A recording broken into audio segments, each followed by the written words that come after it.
Assalamualaikum and wishing good day to Dr. Muhammad bin Majid. My name is Farzana Aqilah binti Azharuddin.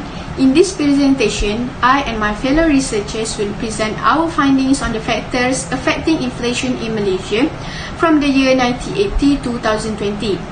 So, there is no right way to manage an economy as each country has its own preference and goals for economic health. Various strategies are often employed in order to achieve these goals, depending on the country. Every economic health strategy should be truly executed in order to detect any problems and make necessary adjustment right way. If the country's government is incompetent or disrupted, great impact will result. As system utilization declines, erosion of trust in system occurs and people are spending more out of pocket. There is a worrying trend of inflation. In the economy, inflation is the rate at which price increase over a period of time. Inflation is a term that can refer to different types of price increase, such as an overall increase in prices or living in a country. This research looks at the inflation rate and tries to figure out which economic factors are responsible for it. Additionally, it also provides a background on the research, discuss the problems involved in the analysis, and also provides a detailed description of the study. Next, move on to the problem statement on inflation. Inflation is a serious issue that could affect any country that is overly sensitive to price changes. Economists have known for some time that inflation can have serious consequences for a country if there are no preparation in place to deal with it. An inflation rate of high levels will lead to increased cost of living and erode living standard for a specific population. It can be said that several variables have led to inflation in Malaysia over the past few years. In most countries, it has become increasingly difficult to keep inflation low and stable. Over the past few years, various factors have influenced Malaysia's inflation rates, including economic and external influences. Economic growth, exchange rate, money supply, income distribution, and the unemployment rate were chosen as independent variables, while inflation was chosen as the dependent variable. The big players in the industry, because only the government has the power to control and manage everything that happens in the country. Given the magnitude of its responsibilities, the government should be careful and responsible in its actions. This is especially important since a mistake could have far-reaching consequences for the countries as a whole. Objective of research. The purpose of this research is to determine which factors affect Malaysians' inflation rate and see the result whether there is a relationship between independent variable, which is inflation, and dependent variables. Next, move on to the literature review. I, Dini Batrisyia, shall continue our presentation with literature review. We already know that inflation is a term that can refer to different types of price increases. When inflation swings at a proportional rate, a change in economic growth happens, and it has been caused by a variety of variables throughout the last few years. There are about 5 variables that affect inflation rate. First is unemployment rate, which rises when the opposite is true. It caused by the unused resources of the economy, or when more people work, they have the ability to spend, which leads to an increase in demand and soon followed by higher prices that shows a significant relationship. Next is economic growth, where the country is experiencing low unemployment and stable levels of employment because population is almost fully employed. This is due to the fact that the country is experiencing a high level of economic activity. In addition, another study conducted by Raja Aziz and Azmi stated that there is a positive relationship between them. Moreover, the money supply of a country influences whether or not inflation happens. The relationship that can be observed of money supply and inflation are positively correlated to each other because inflation is always a monetary phenomenon since the increase in the price of goods and services entails a monetary growth rate that is larger than the rate of real growth. Furthermore, the results of the study reveals that the income distribution and inflation rate has a relationship because the bar of each group's income level has risen through time, and this is one of the economic growth indicators. Though each group's income has increased over the last 3 years, the government must not overlook the rising cost of living due to inflation and slower wage growth.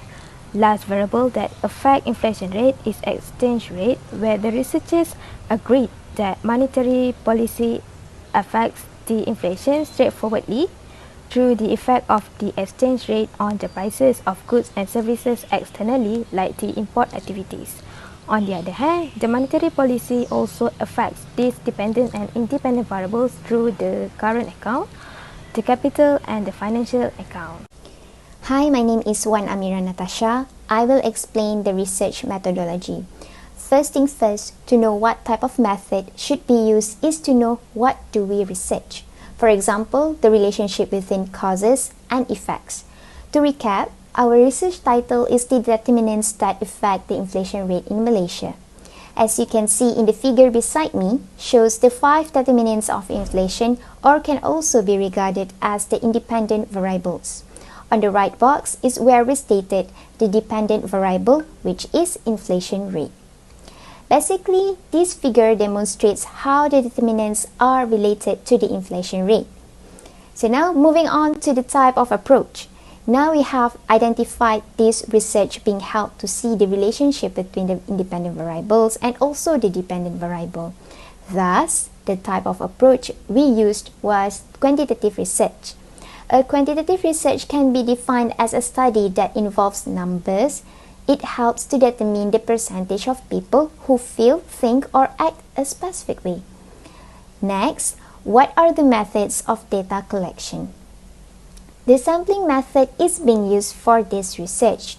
For your information, there are 2 types of sampling, the probability sampling and the non-probability sampling.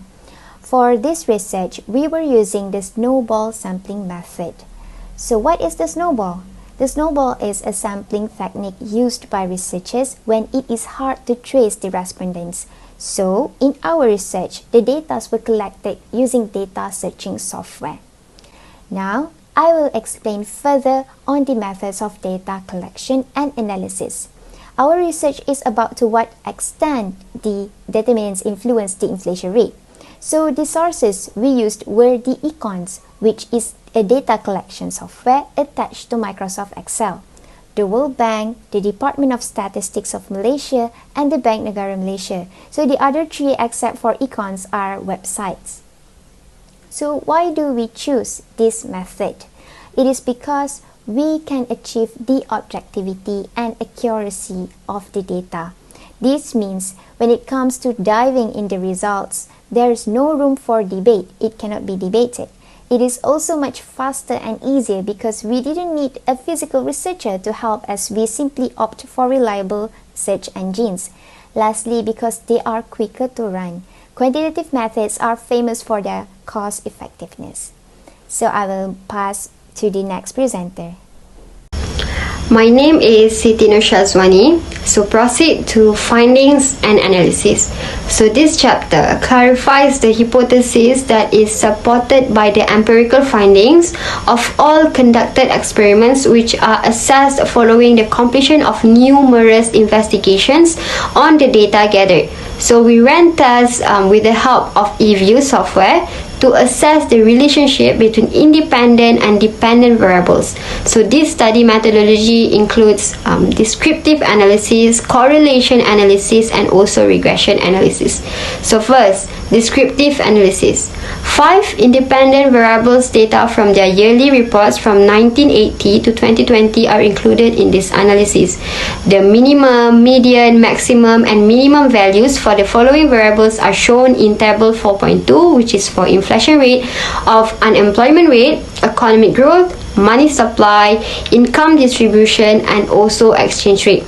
So first, For inflation rate, the mean indicates that value for economic growth, GDP, is 1.58E plus 11. The maximum for GDP is 3.73E plus 11, which was from 1980, while the lowest GDP rate from 1980 resulted in 2.68E plus 10. Median, which was the score found at the exact middle of the set values, shows 1.01E plus 11 to GDP.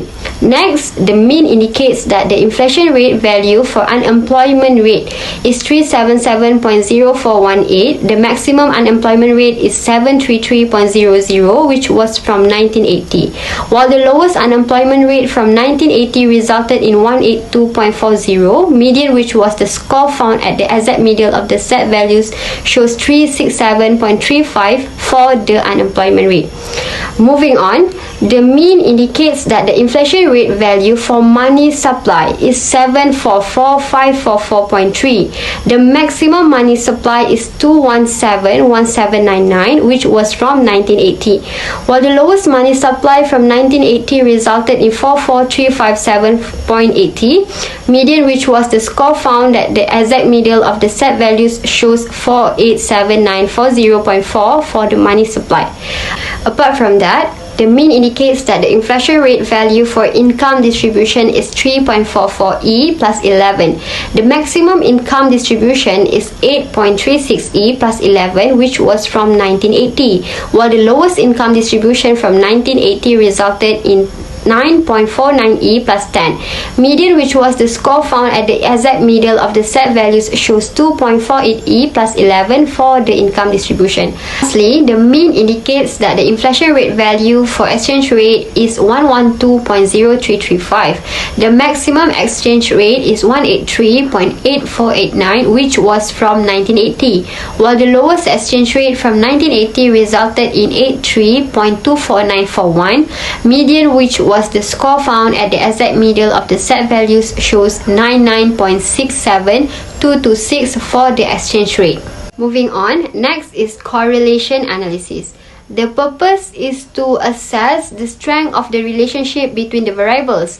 As a result, unemployment rate, economic growth, money supply, income distribution, and exchange rate have a strong positive correlation, with the inflation on values of 0.9712, 0.9274, 0.9862, 0.9458, and 0.8841 as those values are close to 1.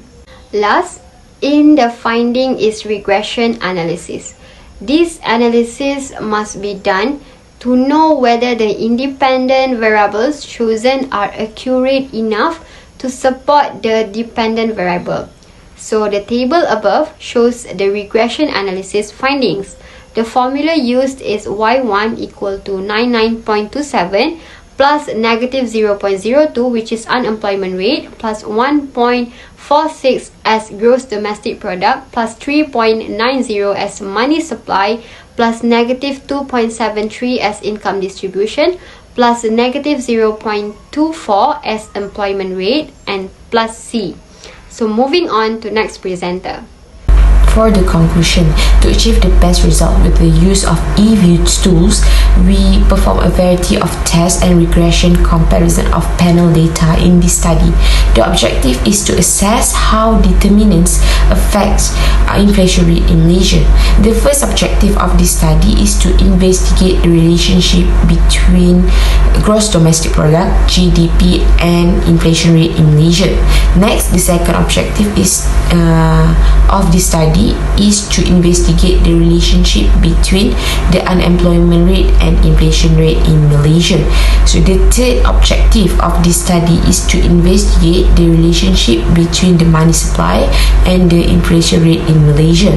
So the fourth objective of this study is to investigate the relationship between the income distribution and inflation rate in Malaysia. And lastly, the last objective of this study is to investigate the relationship between the exchange rate and inflation rate in Malaysia. Next, some limitations found during the study on this research. So the first limitation of the study on this research was this time constraints. The time constraints are tight. Next, there is the limitation on the finding the data. Some of the data was hard to find on the website. It was because some of the statistics on the websites were limited and it was quite difficult to get the data accurately. Lastly, lack of prior research studies on the topic that we chose.